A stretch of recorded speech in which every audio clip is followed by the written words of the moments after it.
tried to arrest me for fishing off my own dock. I realize how ridiculous that sounds, but imagine this. I'm standing in the same spot I've been casting from since I was a kid, and out of nowhere 3 strangers in black stride down the dock like they own it, flashing what looked like a toy badge while the HOA chair stands on shore with that smug grin. My hands were trembling, part fury, part stunned, wondering if I'd lost my mind or if they were actually trying to play cop. It didn't feel like a neighborhood spat. It felt like a terrible reality show spiraling out of control. Comment what you would have done if this happened to you. The light from golden hour hit the water perfectly when I cast that Tuesday evening. Work had been brutal, and fishing clears my head better than anything else. The lake was still, a glassy sheet reflecting the orange sky. My father put this dock in back in the 80s, and I've been fishing here since I was 8. Nothing out of the ordinary, just another quiet night on my own property. Then I heard boots on the planks behind me. Heavy steps, more than one pair, moving with purpose. I turned and saw 3 men approaching down my dock like they owned the place. The first was tall, maybe 6'2", in a black security uniform with patches I didn't recognize. A shorter, stockier man followed, wearing the same outfit, and a third man I'd never seen before trailed behind them. All 3 had that stern, official look that put me instantly on edge. "Excuse me, sir," the tall one said, in that practiced, polite voice people use when they bring bad news. "I'm Derek Hull, head of Lake Security.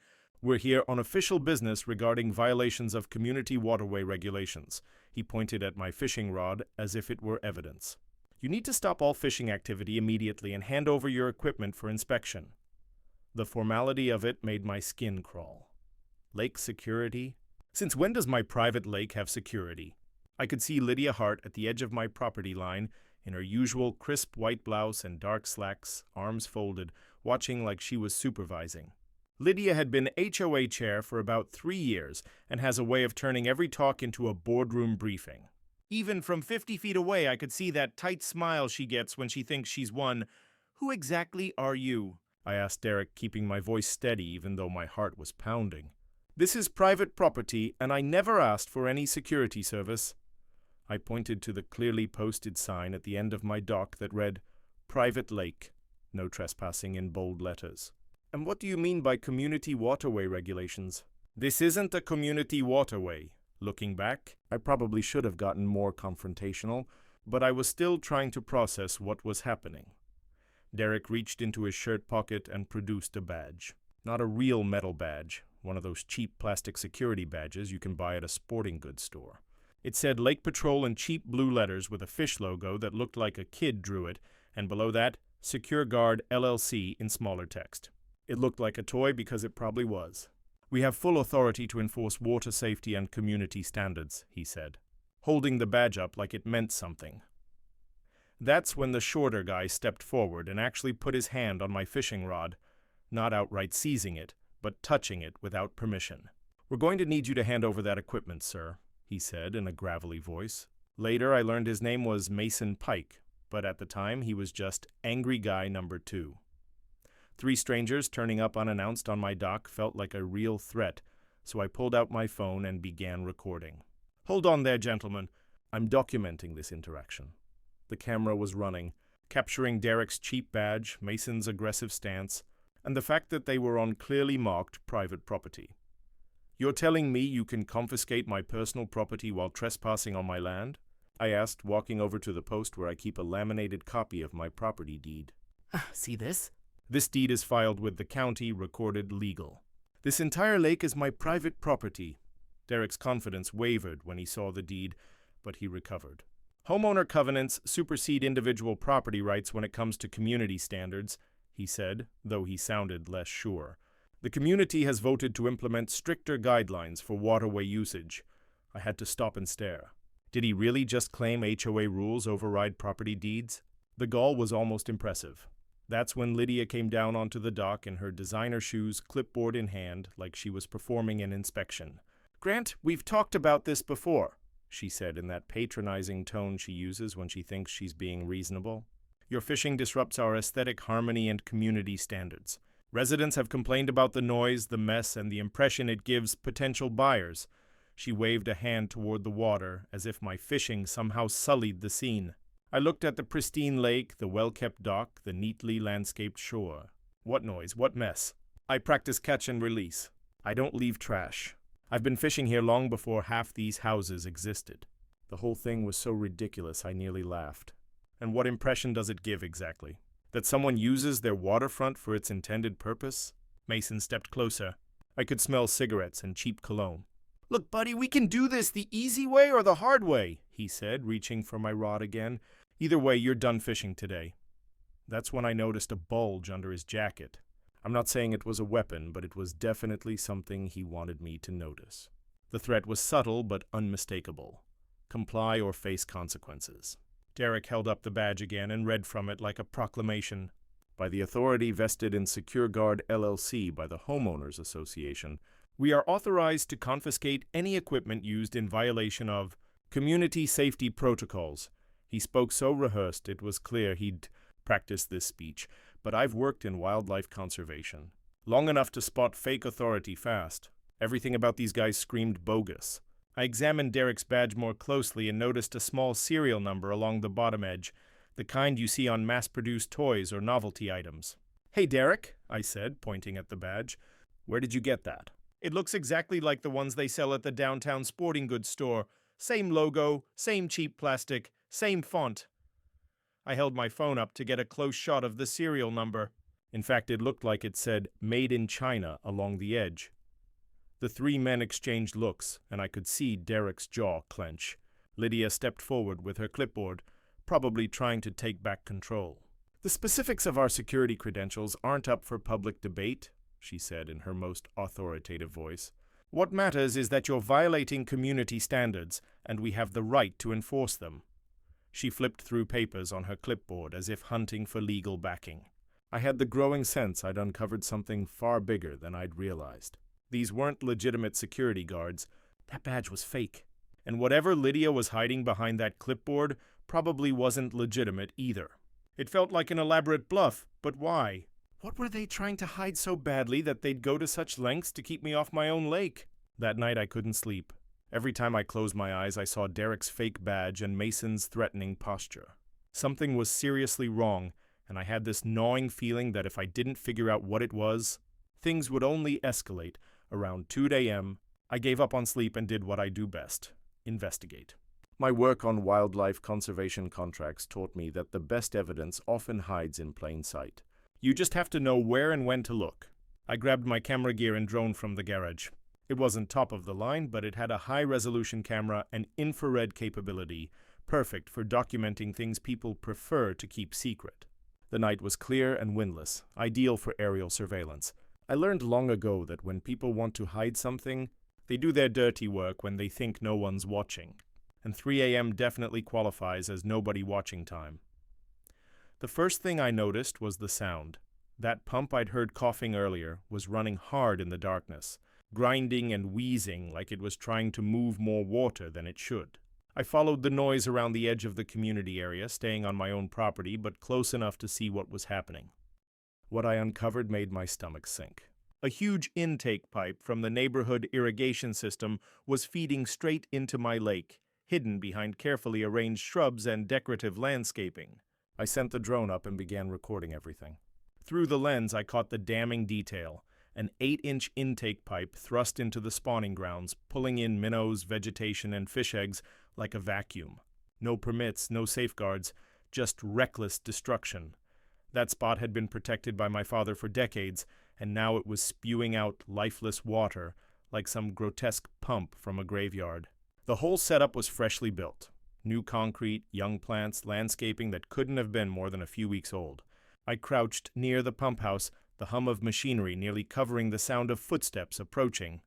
A flashlight beam cut through the darkness. Derek swept the grass with his light, passing just inches from where I lay pressed against the dirt. My heart pounded so hard I was sure he'd hear it. He muttered something to Mason about keeping the lake drained before Grant caught on. The absurdity hit me. My own neighbors siphoning water in secret. If their light swung 1 degree farther, they'd see me with my camera. I pressed the shutter, praying the click stayed hidden. Then I noticed something else. While photographing the pump system, a reflection caught my eye. Metal containers glinting at the water's edge. Half concealed under a tarp behind the pump housing were chemical drums. I couldn't risk getting close without trespassing on HOA property, but through the telephoto lens I could tell they weren't harmless pool supplies. They were industrial-grade containers marked with hazard symbols, chemicals you'd never want dumped in a natural ecosystem. I spent the next hour documenting every detail. Pipe size, pump specifications, labels on the containers, even estimating installation dates from the curing concrete and newly planted landscaping. Details that could matter in court. From years of conservation work, I knew violations like this were serious business, and what I was seeing checked every box: unauthorized water diversion, potential chemical contamination, and destruction of fish habitat. The list kept growing. Around 4 a.m., voices carried from the community center lot. I killed the flash and ducked behind trees, peering through my lens. Derrick and Mason were meeting two men I didn't recognize. They unloaded more gear from a van, additional pumping equipment, more chemical containers. I couldn't hear the words, but their body language said it all. They were planning something big. That's when my idea struck. Whether brilliant or foolish, I wasn't sure. I still had some biological marking dye left from a fish study I'd run last year. Completely harmless to wildlife, but under certain light it glows bright green and can be tracked through water systems. If I tagged fish in my lake, I could follow where the stolen water, and the aquatic life inside it, ended up. For the next 2 hours, I carefully applied the dye to several fish and released them back. It's delicate work, but I've done it hundreds of times in research. The dye lasts weeks, plenty of time to see if the fish moved into the irrigation system or turned up dead elsewhere. Either way, it would be proof. By dawn, I had everything. High-resolution photos of the installation, video of the pumps running, chemical container markings, and now a biological tracer in the ecosystem. But another realization gnawed at me. Derrick and Mason weren't just bumbling guards. This was coordinated. The equipment was expensive, the work too polished for amateurs. As soon as the state offices opened, I called Paige Walker. She's a wildlife enforcement officer I've collaborated with before. No patience for red tape, only hard evidence. Paige, it's Grant Reed. I need someone who understands environmental law, and I need them right away. Can you meet me this morning? The urgency in my voice didn't matter. This was beyond HOA drama. This was crime. I was packing the drone when headlights cut across the tree line. A van door slammed. Orders barked in clipped voices. Too organized to be random. I ducked into the reeds as men unloaded chemical drums. One slipped, spilling liquid that hissed against the soil. My stomach knotted. This wasn't sloppy yard work. This was organized crime, and I was a single mistake away from being caught with proof in my hands. What else had Lydia been hiding? The monthly HOA meeting was Thursday night at 7. I decided to stop handling this in the shadows. It was time to bring the truth into the open. On Wednesday, I built a presentation, a comparison chart titled HOA Rules versus Federal Law Reality. If Lydia wanted to wield fake authority, I'd show everyone what real authority looked like. I arrived 15 minutes early with documents and my laptop loaded with photos from my investigation. The room was set with 30 folding chairs, Lydia's podium, and a projector showing her PowerPoint, community harmony, and proper resource management. Neighbors trickled in, some longtime residents, others unfamiliar, with the same stiff, official posture I'd seen on Derrick and Mason. At 7 sharp, Lydia began with her usual robotic efficiency, budgets, landscaping, parking enforcement. But when she reached new business, her demeanor hardened. She clicked to an aerial photo of my lake. One of our residents has been engaging in activities that threaten harmony and property values, she announced, red arrows pointing at my dock and fishing spots. I waited for her to finish, then stood. Excuse me, Lydia, but I think there's confusion about what authority the HOA actually has. I pulled out my chart. Before we continue, everyone needs to understand the difference between HOA guidelines and actual law. The room shifted toward me. Lydia's smile grew stiff, but she kept her composure. Grant, we appreciate your thoughts, but this meeting concerns community standards, not personal interpretations of law. She clicked to her next slide. Community Resource Management Guidelines. The board has voted to implement stricter controls over waterway use. I moved to the front, passing out my chart. There's a critical distinction here, I explained, pointing to the left column. Rules the HOA can regulate, architecture, parking, landscaping. Then the right column, property rights, environmental law, criminal statutes. Those fall under state and federal jurisdiction. Carol, a woman from a nearby street, raised her hand. Wait, I'm confused. Are you saying Grants Lake isn't community property? She looked genuinely puzzled. I thought all waterfront areas were shared. Several neighbors nodded in agreement. I pulled out my deed and held it high. This is my legally recorded deed filed with the county. It clearly lists the entire lake as private property, inherited from my father who built the original home in 1982. There's no shared ownership, no HOA easement. I let people examine it for themselves. That's when Derek walked in with Mason and 2 others in black uniforms. They stationed themselves at the back, arms crossed, radiating fake authority. Derek spoke with rehearsed confidence. I'm Derek Hall, head of Lake Security for Secure Guard LLC. We've been contracted by the HOA to enforce waterway rules. He pointed at me as if I were the criminal. Before I could reply, Carol raised her hand again, this time holding a printout. Lydia, why has the HOA been paying invoices to Secure Guard 6 months after the company was officially dissolved? Gasps swept the room. Lydia's smile twitched under the pressure. She fumbled with her clipboard as though an answer might appear. Derek tried to take control, striding toward the projector to block my slides. Meeting's over, he barked, jabbing a finger at me. Phones came up all around, recording. But then Paige stepped forward, her real badge catching the fluorescent light. No, Mr. Hall, sit down. You're not shutting this down. The silence that followed was thick, not respect, but the shock of neighbors realizing they'd been duped. Paige's voice cut through the tension. Calm, professional. Good evening. I'm Officer Paige Walker with State Wildlife Enforcement. Grant asked me to attend as a neutral party to clarify the legal issues. She opened her folder of official documents. I've reviewed the case, and Mr. Reed's property rights are clearly defined and protected by both state and federal law. The room stilled. She continued, furthermore, any unauthorized interference with private property, especially under false authority, constitutes criminal activity under state law. Her eyes locked on Derek and his men. Impersonating officers, intimidating residents, and threatening property owners are serious crimes with serious penalties. Lydia struggled to take the meeting back, but the harm had already been done. Neighbors began firing pointed questions about the HOA's powers, Derek's qualifications, and the whole resource management plan.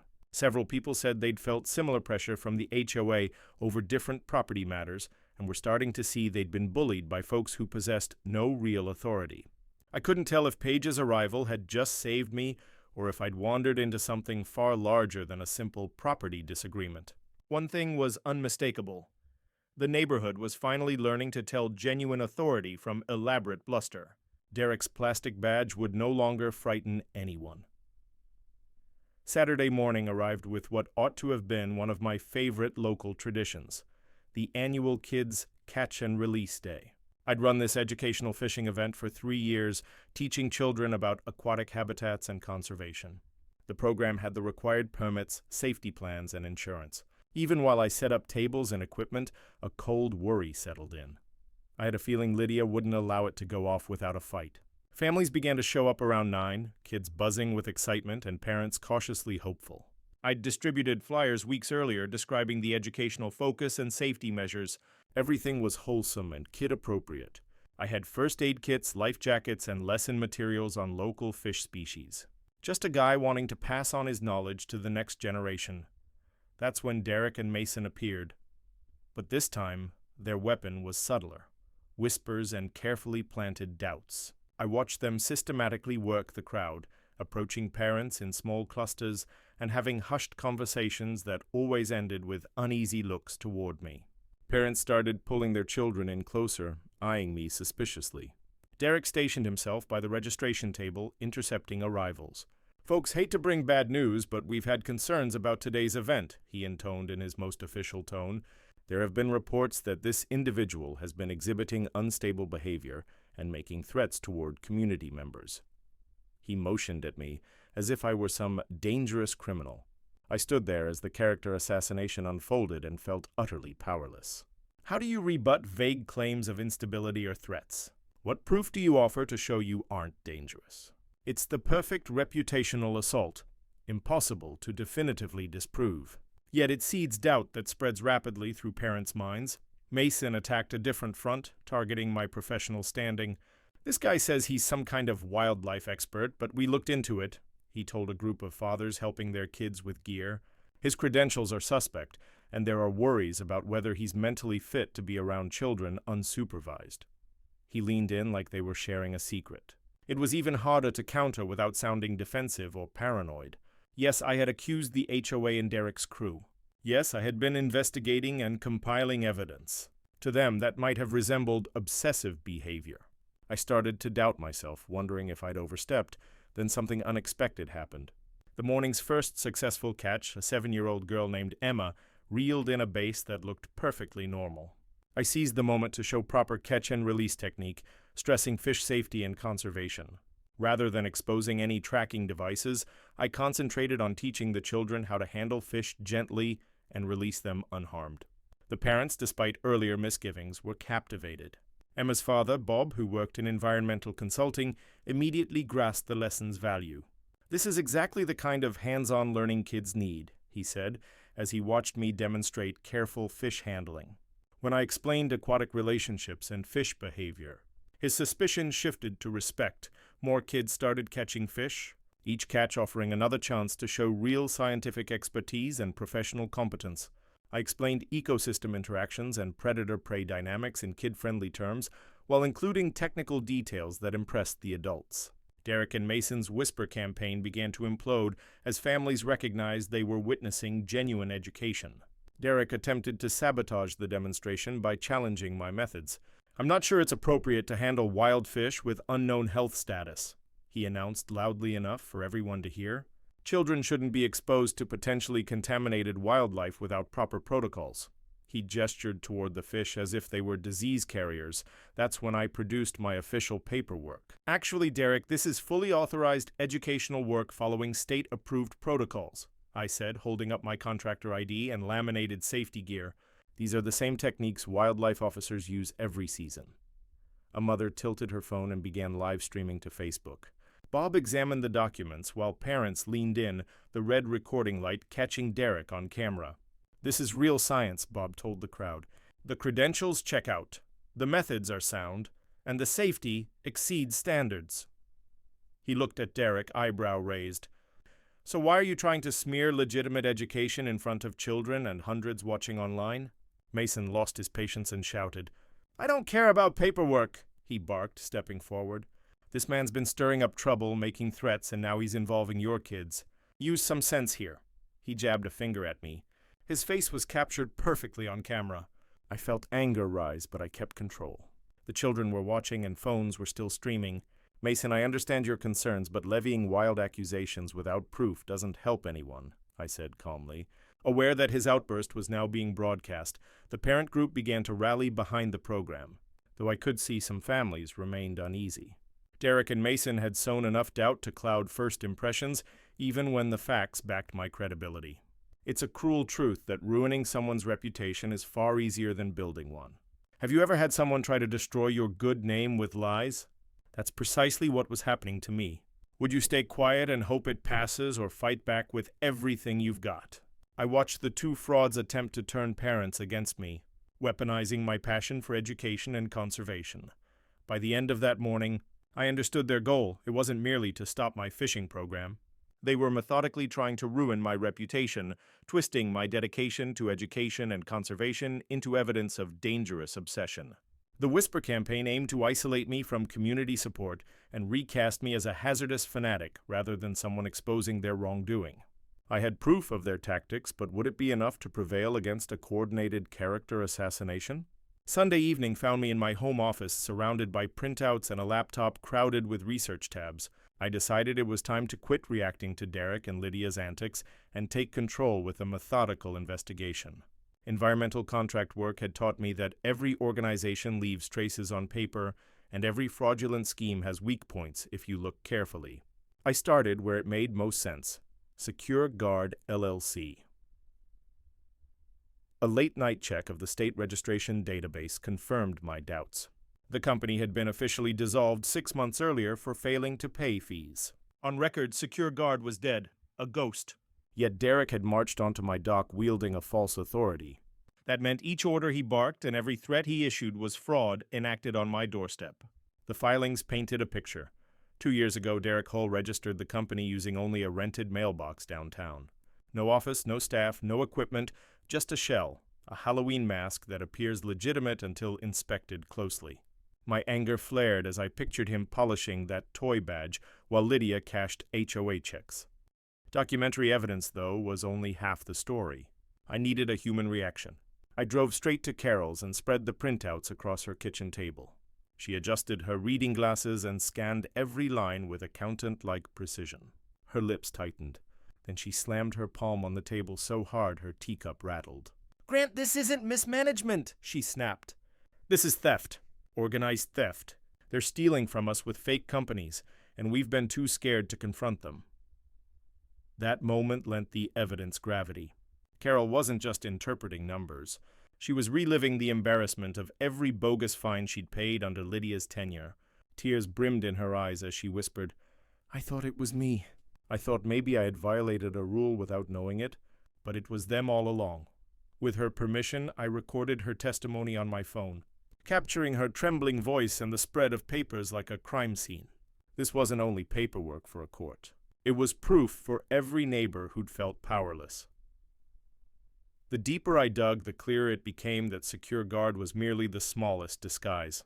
Lydia had constructed an entire stage of shell companies, each siphoning funds from residents while Derek and Mason played security enforcers. By the time I returned home, I was more than an investigator. I was holding the start of a case file that might dismantle Lydia's whole operation. But a file doesn't stop bullies in the moment. The question hung over me. Would the neighbors trust me or the woman who signed their HOA notices and claimed to speak for their communal well-being? Here's the kicker. Public financial records I accessed showed Secure Guard LLC had been receiving monthly payments from the Homeowners Association up until last month, even though the company had been dissolved 6 months earlier. The HOA had continued to pay Derek's invoices without scrutiny. Someone was deliberately channeling money to a company that no longer existed. I cross-checked the HOA financials against the timeline for when Derek's company was dissolved, and the pattern jumped out immediately. Payments actually rose after Secure Guard stopped existing. As HOA chair, Lydia would have needed to approve vendor disbursements over a certain limit. She wasn't merely turning a blind eye to Derek's scheme, she was actively enabling it. Around 9-ash, my phone rang. It was Carol, the neighbor from the HOA meeting who'd spotted Derek's toy badge. "Grant, sorry to call so late, but I got something in the mail today I think you should see," she said, genuine concern in her voice. "It looks like an official letter about HOA compliance. The more I read it, the more questions I have." I drove to Carol's and inspected the letter. It was printed on supposedly official letterhead and demanded she stop unauthorized property modifications and pay a $200 fine for violating community aesthetic standards. The alleged violations were listed as improper mailbox placement and unapproved changes to landscaping. The note bore Lydia Hart's signature. Carol swore she hadn't altered anything and had never been warned. The document was a complete forgery, intended to bully her into paying for violations that didn't exist. Examining the letterhead revealed amateur mistakes, mismatched fonts, a seal that looked like clip art and bland, boilerplate legal phrasing. Back home, I followed the money trail between Lydia and Derek more closely. The HOA bank records showed suspicious payments to contractors with obviously manufactured names, invoices rounded to identical amounts month after month, and signatures that all looked eerily similar. Every entry felt like a phantom transaction hiding in plain sight. I called the listed vendors. Half the phone numbers were dead. The working lines pointed to vacant mailboxes or coffee shops that were never businesses. It became clear Lydia had constructed an entire network of shell companies designed to siphon money from residents. Derek's so-called security firm was only the visible tip of a fraud that had infiltrated every corner of our dues. The discovery made my stomach drop. They weren't just stealing funds. They were doing it with such brazenness they assumed no one would scrutinize the records. Then Tuesday morning, the water test results arrived and erased whatever doubt remained. The lab found elevated concentrations of chemicals banned in natural systems, along with potent algicides and industrial herbicides capable of devastating a lake ecosystem. The technician's warning replayed in my head. These levels are dangerous to wildlife, and prolonged exposure could harm people as well. I looked at the report thinking of kids playing on the shore and families swimming where my father once cast his line. This wasn't careless maintenance, it was environmental crime disguised as landscape upkeep. The technician's explanation chilled me further. These chemicals are used in large-scale landscaping for artificial water features, she said, but they have no place in natural water bodies because they bioaccumulate in fish and can cause mass die-offs. The concentrations suggested either deliberate dumping or a systematic introduction over several weeks. That evening I sat in my office staring at a photo of my father, I keep on the desk, taken the year before he died, grinning on our dock with a string of bass he'd caught that morning. "Dad, they think I'm just some guy with a fishing pole," I told the picture. "They don't know I investigate environmental crimes. They have no idea what they've stumbled into." I spent the rest of the week assembling a meticulous case file that would simplify any prosecutor's work: financial fraud, environmental violations, criminal impersonation, and an organized conspiracy to defraud the Homeowners Association. The evidence was documented, cross-referenced, and legally admissible. I had paper trails, photos, and expert testimony in line. The last piece clicked into place when I received an accidental forwarded email from someone at the HOA's property management company, an internal thread about Lydia's vendor payment requests, noting unusual payment patterns and missing documentation for several companies, including Secure Guard. Even the property managers were beginning to see red flags. At that point, I had to ask myself a hard question. Would you keep fighting if you uncovered this level of corruption in your own community? What I'd found was no longer only Derek with his toy badge. It was systemic theft that had been draining every resident for years. Each monthly HOA fee had been partially funding Lydia's criminal enterprise. What would you do if those who claimed to protect the neighborhood were actually stealing from it? Try to handle it quietly or make sure everyone knew exactly what was going on? Sitting in my office with a complete criminal case built and ready for prosecution, I realized Derek and Lydia had made a fatal miscalculation. Sometimes victory arrives when you think you've already lost. Do you agree? Because at that moment, sitting there with the case assembled and ready for prosecution, I understood they'd underestimated me. They had assumed I was only an angry homeowner who would eventually give up. They were trying to pressure me into silence, but I had one last card, and I intended to use it to end their operation for good. Wednesday morning, I began making house calls. Not the threatening sort Derek and Mason specialized in, but sincere neighbor-to-neighbor conversations about what was actually happening in our community. I realized fighting Lydia's scheme alone was like trying to empty a swimming pool with a teaspoon. If I could rally the residents who'd been targeted, we might have the collective power to dismantle the whole corrupt system. My first stop was Carol. She was looking at another suspicious HOA letter demanding a $50 administrative fee to process her compliance response. The bureaucratic wording was meant to sound official, but the whole thing was clearly a shakedown aimed at elderly residents who might be frightened into paying bogus fines rather than pushing back. "Carol, I think it's time we had a serious talk about what's been happening in this neighborhood," I said, showing her the files I'd gathered about Derek's dissolved company and Lydia's financial anomalies. "You're not the only one getting these fake violation notices," I told her. Her reaction was exactly what I hoped for. Not fear, but righteous anger. Carol's accounting background let her grasp the financial fraud immediately. "Grant, this is organized theft," she said, pointing at the payment records. "They're using the HOA as a front to extract money through phony fines and bogus service contracts." She pulled out a calculator and started totaling the amounts. We were talking thousands of dollars in illegal collections. Carol mentioned that Bob, the environmental consultant from the fishing event, had also received suspicious HOA mail. We walked to his house and found him reading a water usage violation, accusing him of excessive irrigation and demanding a $150 fine. Absurd, since Bob had installed drought-resistant landscaping to cut water use. Bob's expertise was invaluable when I showed him the underwater footage Paige had captured during her investigation. The video clearly showed the illegal intake system placed directly over what used to be the lake's primary fish spawning ground. Multiple generations of bass, bluegill, and other species had used that underwater terrain as a nursery sustaining the aquatic food chain. The footage also revealed biological tracking markers in fish swimming straight toward the intake pipe system. The dye I'd used in my research was providing visual proof that the lake's fish population was being systematically funneled into an industrial pumping operation, destroying their breeding habitat. This is devastating environmental evidence, Bob said, watching with professional concern. Our small group swelled as Bob knocked on doors sharing what we'd discovered. By Thursday evening, Carol's living room was packed. 8 households, stacks of letters spread across the coffee table like trial exhibits. Each family had their own story of intimidation.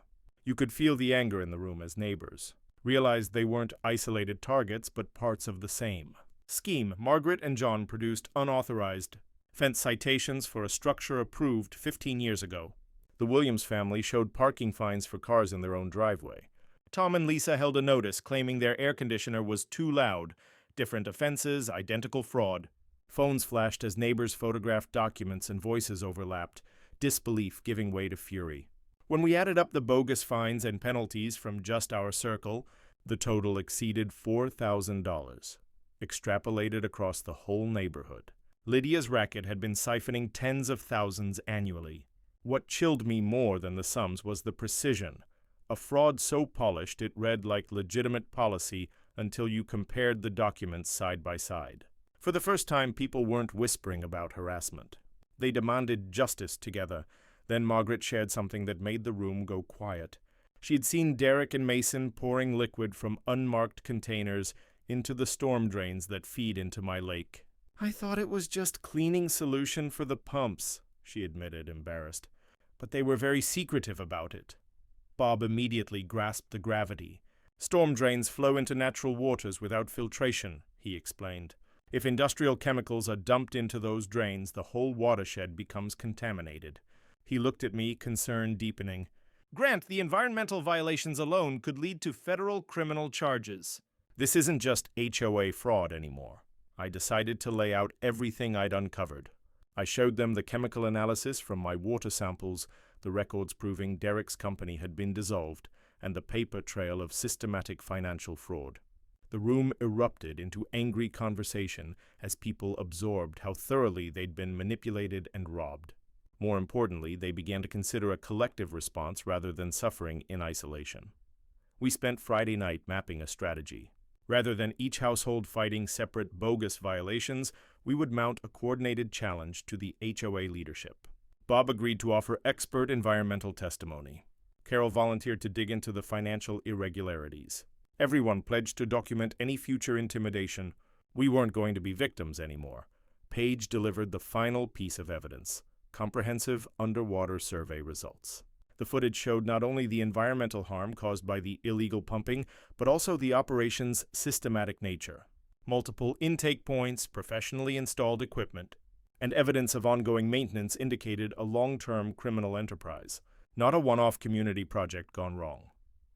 Saturday morning, the Community Coalition was officially formed with a clear mission: expose the fraud, halt the environmental damage, and hold those responsible fully accountable under the law. We had the evidence, expert witnesses, and, crucially, a united group of residents unwilling to be bullied on their own property. The contest was nearly over, but one question remained: who would be in cuffs when the final confrontation came? Monday morning, I emailed Lydia, politely requesting a meeting to discuss community concerns and clarify jurisdictional questions about lake management.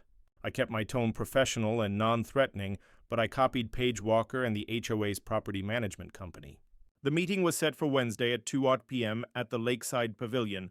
I chose the pavilion deliberately, positioning myself with a clear view of the illegal pumping and where Paige would conduct her routine inspection. The pavilion was community property, so Lydia couldn't claim trespass. And it was close enough to the lake that she'd be forced to confront physical evidence of her wrongdoing. Lydia arrived exactly on time, in her usual business clothes carrying a leather portfolio.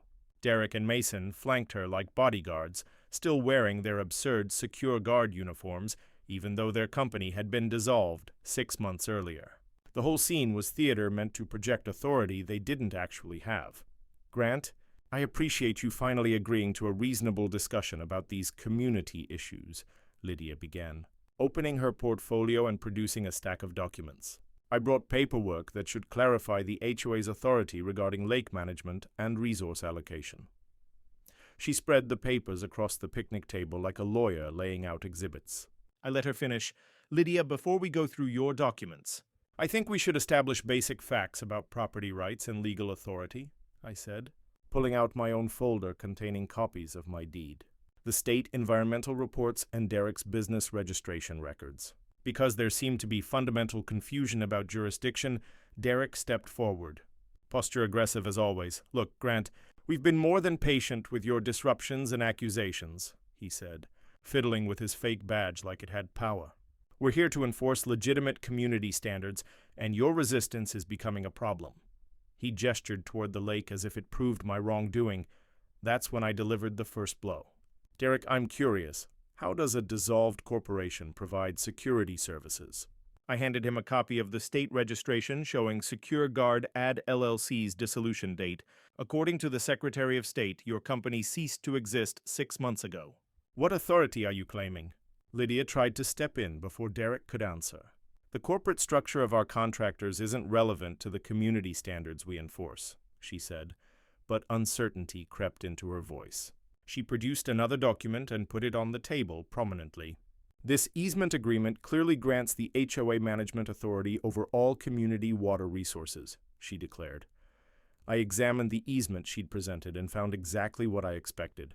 A sophisticated forgery crafted to manufacture legal authority where none existed.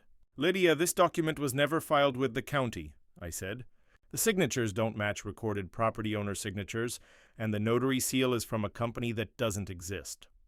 I handed the paperwork over to Paige, who showed up exactly on time. That was when Mason decided to get aggressive. I don't care about whatever paperwork tricks you're trying to pull, he said, moving in on me with a clear attempt to intimidate. We were hired for a job, and we're going to finish that job. Your so-called legal details don't matter. He reached out for my folder as if he intended to seize it. Before he could, Paige stepped in between us. Gentlemen, let's stop this right here. There are more serious legal issues that need to be addressed, she said, calm but authoritative.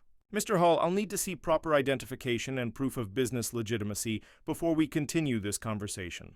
She drew out her badge and held it up for everyone to see. Derek stammered, waving a hand toward the badge like it might protect him. We're conducting authorized security operations, under contract with the HOA, he claimed. Paige wasn't having it. She raised her voice so the crowd and the phone cameras could hear. This man has zero legal authority. Impersonating an officer is a criminal offense. The neighbors surged forward, phones raised, recording Derek's face as her words sank in. Paige pressed harder. And are you actually paying this man to impersonate security personnel? That was my cue. I pulled out my phone and opened the GPS tracking file. Derek, do you remember the fishing net you seized from my property last week? I asked. I showed him the data, the one tied to the GPS chip I'd hidden in the net. The tracker recorded its path from my dock to Derek's car and then into a downtown storage unit. It was undeniable proof of theft, committed by someone pretending to hold authority. Lydia made one last attempt to spin the situation. This entire scene is exactly the type of disruptive behavior that proves our point about community standards, she insisted, clutching her stack of forged documents as if preparing to leave. Grant's wild accusations just show why stricter security measures are necessary. That's when the community coalition arrived. Carol, Bob, Margaret, and several other affected residents stepped into the pavilion carrying their own evidence of Lydia's fraudulent schemes. We're here to support Grant and present further proof of HOA misconduct, Carol announced, placing a box on the table filled with fake violation notices and falsified bills. Bob laid out photos showing the lake damage.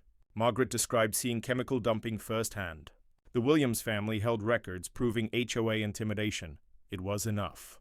Their evidence completely dismantled Lydia's defense. Paige went through each piece methodically while Derek, Mason, and Lydia stood frozen, watching their entire operation collapse. Based on the evidence before me, we're looking at multiple state and federal crimes, Paige declared. Environmental violations, fraud, conspiracy, theft, and impersonation.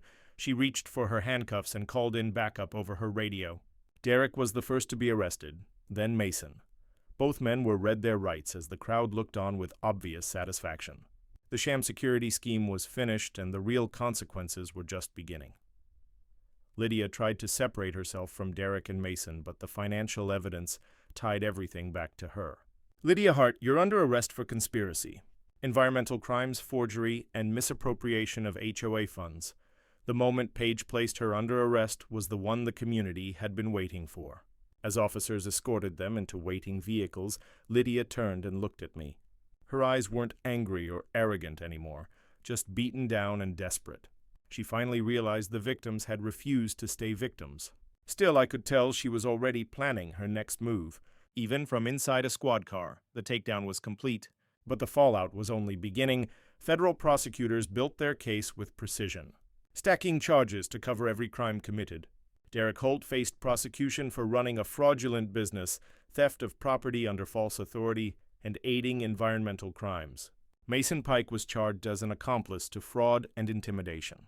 But Lydia carried the heaviest load: conspiracy, environmental violations, forgery, and systematic theft of HOA funds. Once the charges hit the public, the HOA's insurance company launched its own investigation. What they found went far beyond Derek's phony security outfit.